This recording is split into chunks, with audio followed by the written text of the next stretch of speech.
అమ్మా కొంచెం నీళ్లు పోయమ్మా.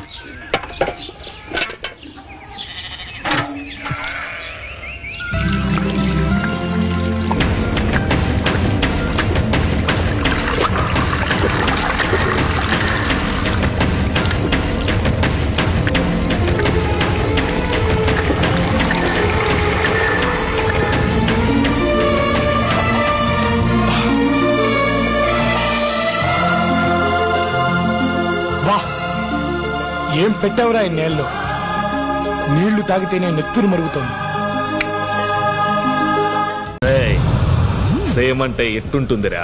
ఓ ఎక్కడో చోట హాయిగా బతుకు. లేదు ఇక్కడే బతుకుతానంటావా? ఉండటానికి ఇల్లిస్తా, 10 ఎకరాల పొలం ఇస్తా. నా ముందు తల దించుకొని బతకాలి. తల ఎత్తావో నరికేస్తా.